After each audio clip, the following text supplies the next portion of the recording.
Hello बच्चों, let's see this question. The question states that the major product in the following reaction is. So इस question में हमारे पास यहाँ पे एक reaction दे रखी है and हमें find out करना है. Let's suppose जो major product है वो P है, वो क्या आएगा इन options में से, right? Start करते हैं इस question को. सबसे पहली चीज जो की concept हम यहाँ पे use करेंगे, की concept जो इस question को solve करने में हमारी help करेगा, that is stability of carbocation, right? हम यहाँ पे use करेंगे स्टेबिलिटी ऑफ कार्बोकेटायन. उसके बेसिस पे हम इस क्वेश्चन का प्रोडक्ट फाइंड आउट करेंगे. स्टार्ट करते हैं. सबसे पहले अगर हम बात करें स्टेबिलिटी ऑफ कार्बोकेटायन की, जो टर्शरी कार्बोकेटायन होता है वो ज्यादा स्टेबल होता है सेकेंडरी कार्बोकेटायन से, एंड देन आपका प्राइमरी कार्बोकेटायन आता है, राइट? सो ये बेसिकली ऑर्डर होता है स्टेबिलिटी ऑफ कार्बोकेटायन का.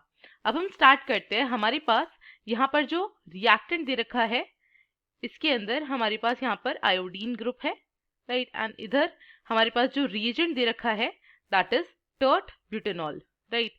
हमारे पास यहाँ पर टर्ट ब्यूटेनॉल दे रखा है in the presence of heat. So tert butanol का फॉर्मूला होता क्या है? बेसिकली आपके पास यहाँ पर एक टर्शरी कार्बन होता है, राइट? यहाँ पर हमारे पास this is tertiary carbon and इसके पास 3 मिथाइल ग्रुप्स हैं एंड यहाँ पर हमारे पास OH आ जाता है. ये होता है टर्ट ब्यूटेनॉल, राइट? एंड ये बेसिकली क्या होता है? पोलर प्रोटिक होता है नेचर में.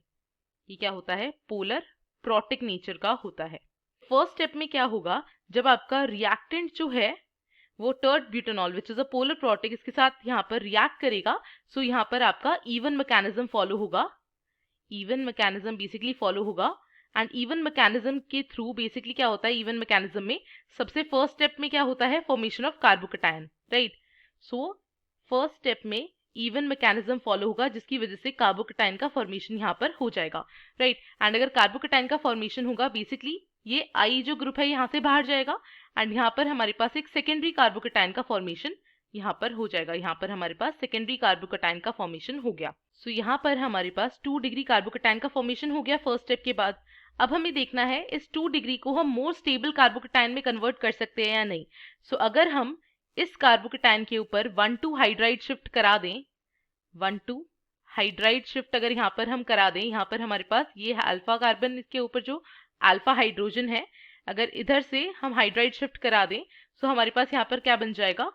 यहाँ पर जो पॉजिटिव चार्ज था वो उधर आ जाएगा, जिसकी वजह से ये क्या बन गया? एक टर्शरी कार्बोकेटायन बन गया है. यहाँ पर ये हमारे पास क्या आ गया? एक टर्शरी कार्बोकेटायन फॉर्म हो गया. और हमें पता है जो 3 डिग्री कार्बोकेटायन होता है वो ज्यादा स्टेबल होता है सेकेंड डिग्री कार्बोकेटायन से. तो यहाँ पर हमारे पास टर्शरी कार्बोकेटायन फॉर्म हो गया है जो कि ज्यादा स्टेबल है सेकेंडरी कार्बोकेटायन से. देन हमारे पास जो रिएजेंट दे रखा था विच वॉज टर्ट ब्यूटेनॉल जो कि एक बेस है, राइट? पोलर प्रोटिक बेस है. सो यहाँ पर बेसिकली वो क्या करेगा? वो एसिडिक हाइड्रोजन को एक्सट्रैक्ट करेगा. सो यहाँ पर आपके पास बेसिकली सिंस ये टर्शरी कार्बोकेटायन है, सो बेसिकली अगर हम यहाँ पर देखें, सो ये अल्फा पोजीशन हो सकती है, ये भी अल्फा पोजीशन है और ये भी अल्फा पोजीशन है, राइट? तीनों से हाइड्रोजन का रिमूवल हो सकता है, ये तीनों जगह से हाइड्रोजन को एक्सट्रैक्ट कर सकता है. बट सिंस हमें पता है जो मोर सब्स्टिट्यूटेड एल्कीन होती है वो ज्यादा स्टेबल होती है, इस वजह से यहाँ से हाइड्रोजन एक्सट्रैक्ट होगा एंड हमारे पास जो एल्कीन यहाँ से बनेगी वो मोर सब्स्टिट्यूटेड एल्कीन होगी, राइट? ये हमारा फाइनल प्रोडक्ट पी फॉर्म हुआ है जो कि क्या है? एक मोर सब्स्टिट्यूटेड एल्कीन यहाँ पर बनी है, राइट? मेजर प्रोडक्ट हमारे पास क्या है? मोर सब्स्टिट्यूटेड एल्कीन यहाँ पर फॉर्म हुई है एज अ मेजर प्रोडक्ट. सो हम इससे क्या कंक्लूड कर सकते हैं? अगर अब हम ऑप्शंस देखें, सो यहाँ पर जो ऑप्शन नंबर डी है वो बिल्कुल करेक्ट हो जाएगा.